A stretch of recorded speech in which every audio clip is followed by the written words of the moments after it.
glad you're here. Me too. I just wish the Duke were here to see you. The Duke!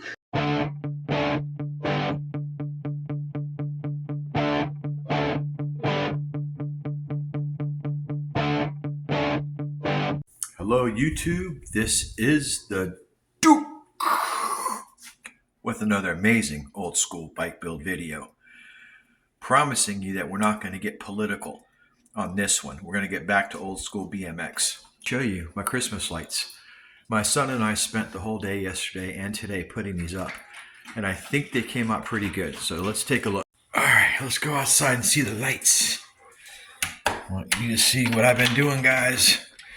Get back, Drakey. No bad guys here. Get back. Leave a light on up here. All right. Okay. All right, guys. I've invested a small fortune this year. I went a little bit crazy. Now, I told you guys in my last video, I suffer from a little depression from time to time. I also suffer from the occasional manic episodes.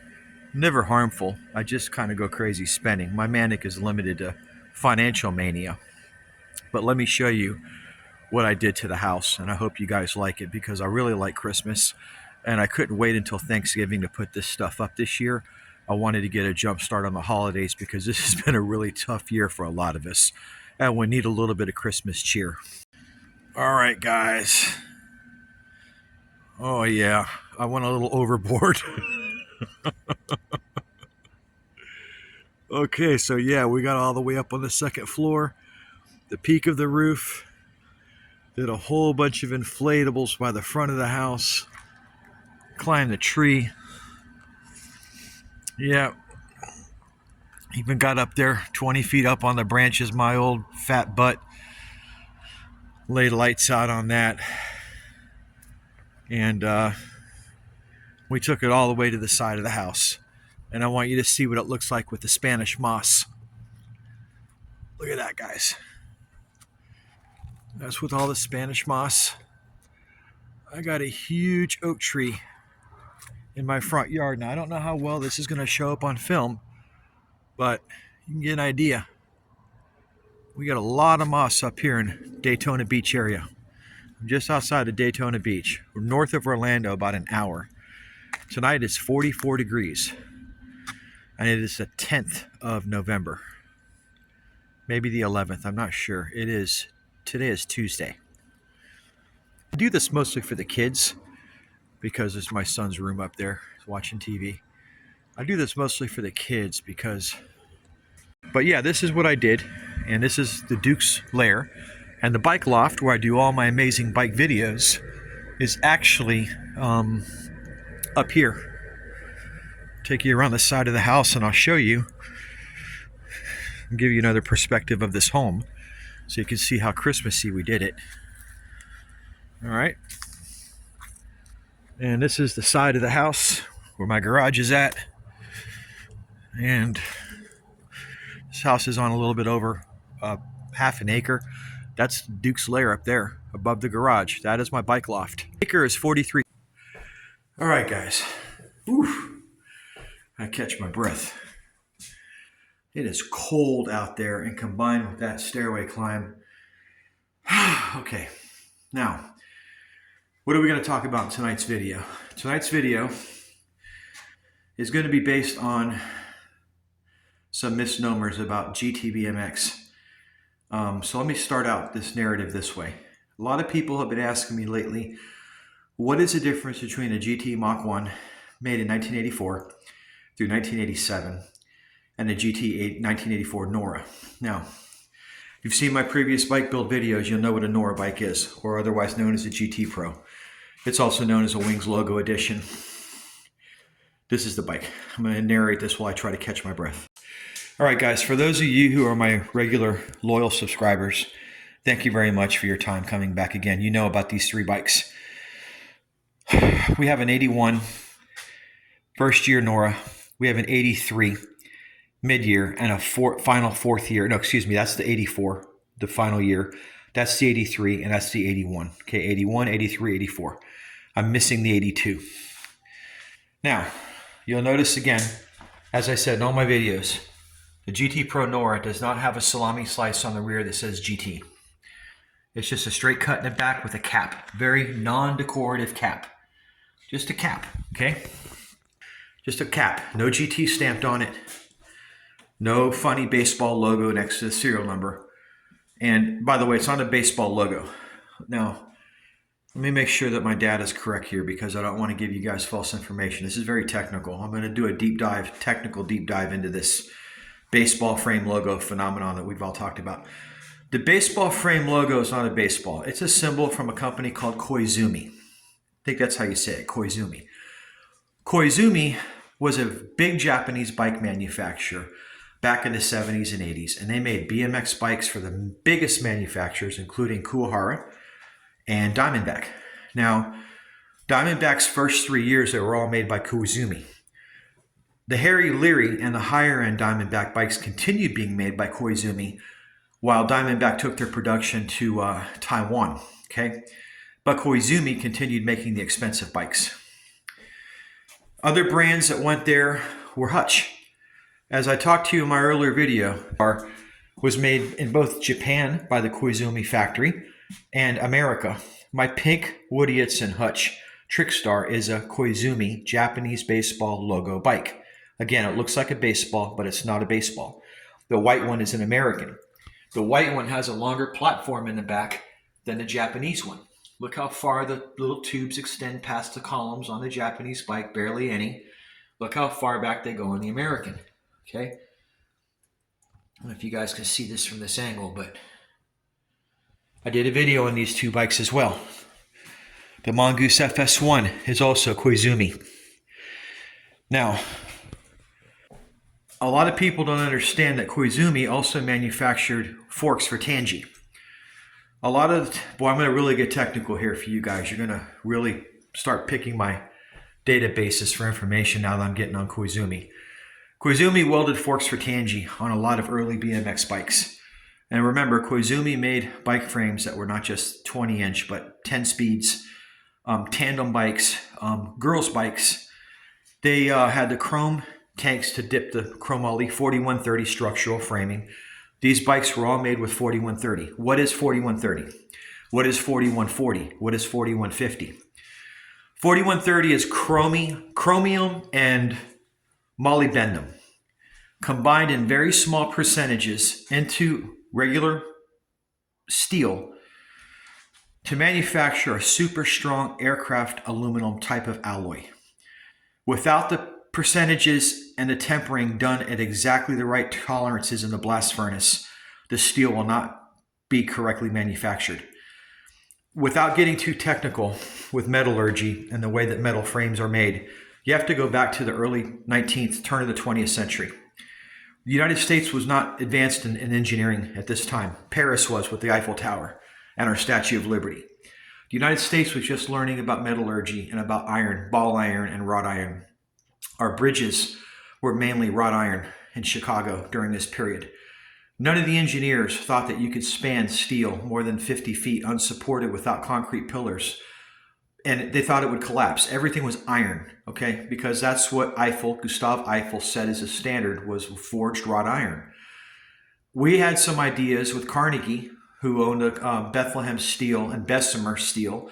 And Andrew Carnegie, actually known for the Carnegie beam, which was used as the main foundation beam in all the skyscrapers in New York City, said, we're going to try using this material, this cutting edge steel. It was called chromium steel. There was no molybdenum put in it back then. And the only reason why the chrome was the chromoly was added, and it wasn't hexavalent chromium, which is toxic. That's the Love Canal stuff. That's not what this is. We're not talking about, environmental disaster stuff, but that does talk about why we can't make chrome in this country anymore. That's for a different video.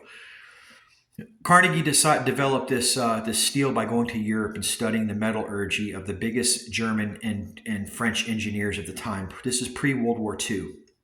And he said, look, if I'm going to make this St. Louis Bridge, I need to span this thing 500-600 feet. I need to figure out a new form of steel. He had to study very carefully the blast furnaces and the time that they put the air blasting on the iron. It had to be done down to seconds. 5 seconds too short, it wouldn't reach the right stage of development. 5 seconds too long, it would be too brittle, too soft compared to too brittle. The ratios of the sulfur and the chromium and the metal had to be exact. When the bridge had to be manufactured, it had to be within 1/2 an inch from one end to the other, or the connectors would not put the bridge together. They had to pour water on the bridge in the heat of the day to cool it on the 600-foot span, or however long this thing was, in order to get the pieces to correctly connect. And when they did, everybody applauded, and they walked an elephant across it from one end to the other just to prove how strong it was, because elephants have an uncanny ability of walking on solid areas and avoiding soft areas, so that when the elephant walked from point A to point B, that was proof that this thing could handle the tonnage, and it has for over 100 years. So how does this work its way into the United States current day of aerospace and automobile? Well, around the 1960s and 70s, the top fuel drag scene came on the scene. And the dragster guys took all this 4130 structural from the aeronautical space agencies making airframes. They said, hey, we can make dragsters with this. Hence the period of Gary Turner, Skip Hess, who made wheels for the dragster industry. All these BMX cats came from Top Fuel and aviation. Same thing with Johnson Engineering. These people were all engineers with degrees, most of them at least, and they knew a lot about metallurgy. And 4130 was the premium choice to make high strength, not high tensile, but high strength BMX bike frames, because high 10 was used before. High 10 was a great bike material, but it could not stand up to the forces exerted on it as chromoly could. High 10 was something that was used on mild steel bikes. Chromoly bikes were such a superior bike, and that's why all these high-end bikes never made bikes with mild steel. They made 4130. So what is 4130? It's just the different parts of chromium and molybdenum that's added to the steel. Very, very small parts per million. We're not talking about percentages of 1, 5, 10%. We're talking about chromium and molybdenum under 1% added to the steel. But the combination of the recipe has to be spot on. What is 4140? 4140 is more of a gear type of steel. It's like used in transmissions. You want to have a really hard gear. When the Germans were making the Panzer tanks, the major disadvantage with that tank was the transmissions. The gears were made out of 4140, but they were not properly tempered, and the gear would strip, and the tank would die on its own momentum. And they learned this, and the British studied the gearing, and the metallurgists looked at this under a microscope, and they realized that these guys were not properly tempering the 4140 steel that went into the gears on the Panzer tank. And they realized that these tanks were dying on the battlefield just because they were not properly done. And we're talking within 10 degrees. So it's not like the Germans didn't know what they were doing. It's just these tolerances by the time the steel is forged and these blast furnaces has to be done exactly. The coking, the temperatures, the cooling, it all has to be done within seconds or it does not come out correctly. Okay. So more specifically into BMX with 4130 structural, this company that in Japan with the baseball logo that we're talking about use only 4130 in these BMX bikes. So I'm going to give you a list of some of the brands of the bikes that they made, and I'm going to show you some photos at the end of this video that I want you guys to look at of all the top BMX bike frames that were made by Koizumi. And you're going to notice the Trickstar. You're going to notice the Larry Diamond Back. You're going to notice some European brands that we don't have here in the United States. You're going to notice Kuwahara. You're going to notice GT. Yes, the GT Mach 1 was made at this factory. When a lot of people say to me a GT Mach 1 is worth just as much as a GT Nora, 84 to 84, I tell them no, it is not. You can pick up a GT Mach 1 all day long for $1,000 with the best parts. They're excellent value. That has a salami cut on the rear of the top tube. I don't have an example in my collection right now. I've never purchased a Mach 1. I don't like to purchase the Taiwanese GTs. Japanese GTs.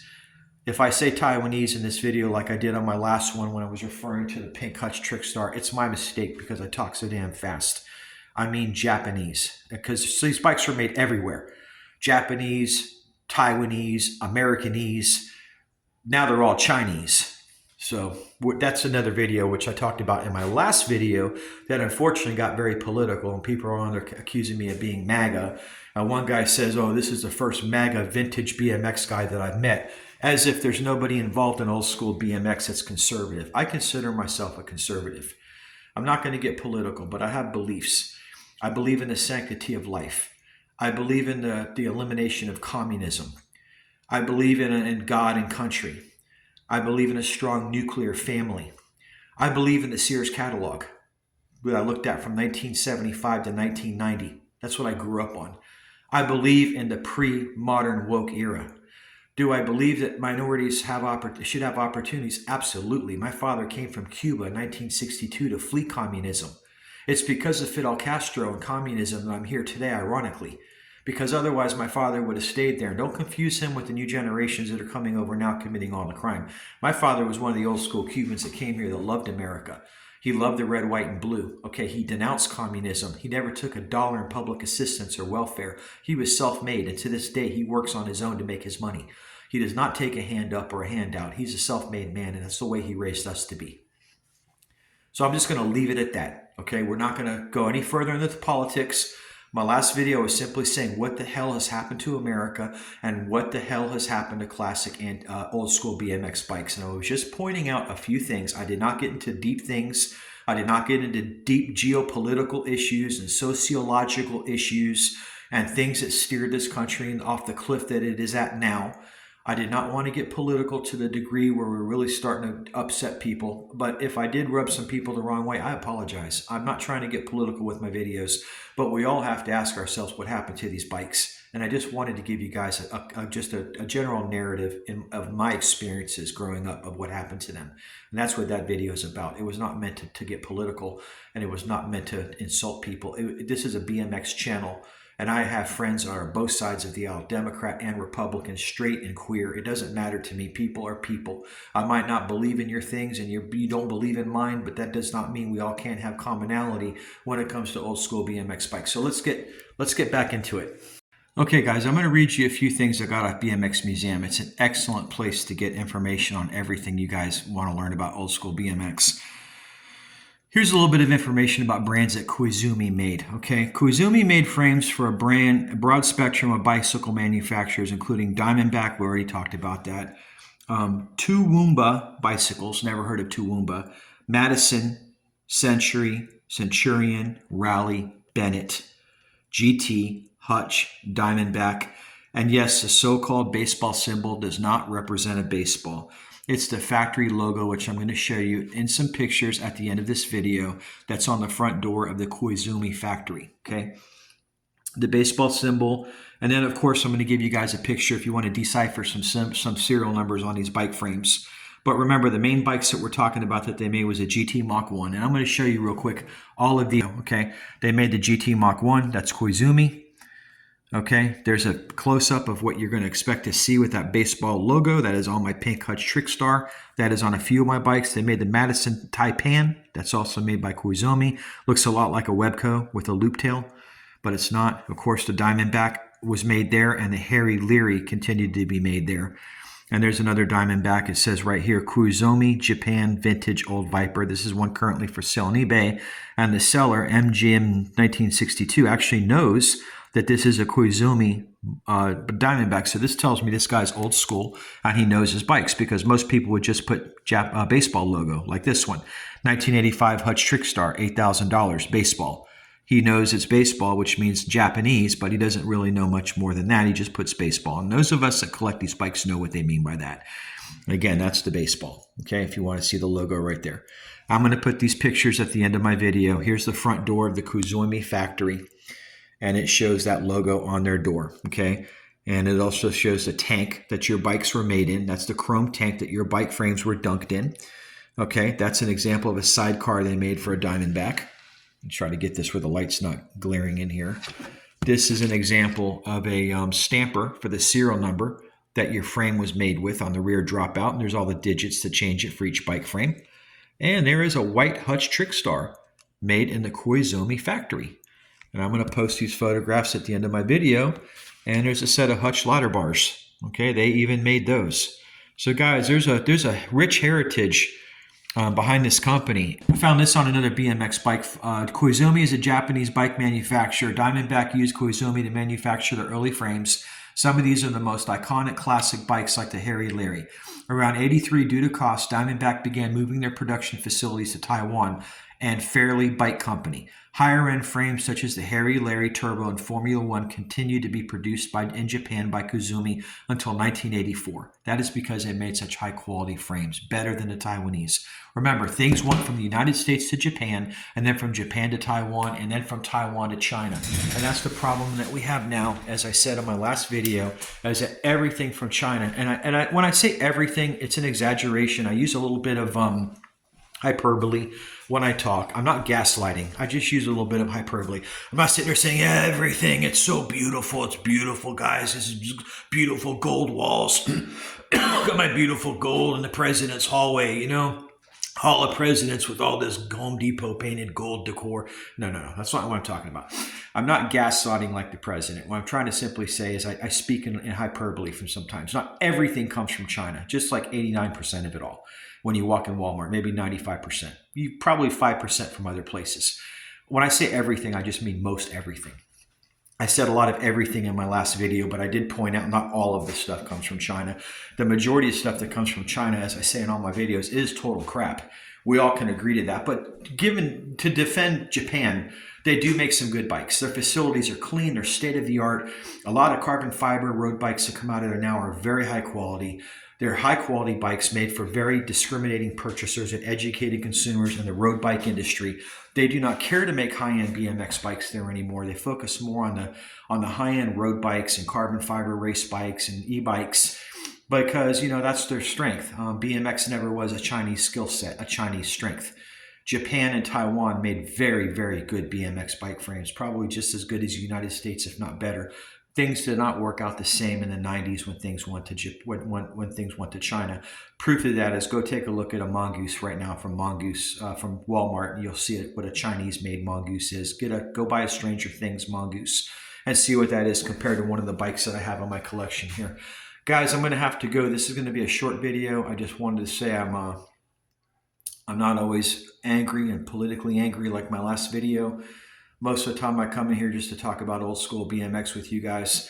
But the last video was dealing with problems in the United States and with old school BMX. So we had to go in a little bit of a deep dive there and talk about where this stuff originated. And if you saw my video, you will see that I did not blame one party or the other. I made it clear that Ronald Reagan was just as involved in this as Jimmy Carter and Bill Clinton. I mean, they all were in bed with this outsourcing and this globalism. Okay, so it's not like I'm blaming things just on the Democrats. I did blame the Democrats for the EPA taking chrome plating out of this country and telling us that hexavalent chromium was killing chrome platers. And that is true, but if you wear the proper PPE, you can safely chrome plate. And there are still companies in the United States today that will still do chrome plating. It's just not easy to find it. And it's very expensive. And you will not find chrome plated bikes today for that reason. They're painted. You will not find chrome bikes. It's hard unless you go to a custom builder like Gary Turner's son, who still makes them for GT. Probably can get your bikes chrome plated. All right, guys, so sorry, but my phone died last night. And I'm going to wrap up this video right now. Having lunch with my son and his girlfriend here on the river here. What river is this again? St. John's. St. John's River. And all right, if you're new to my channel, like or subscribe. In the meantime, stay rad.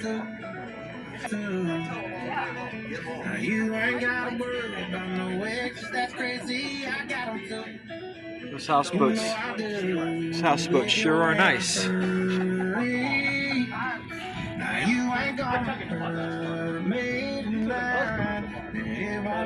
yeah.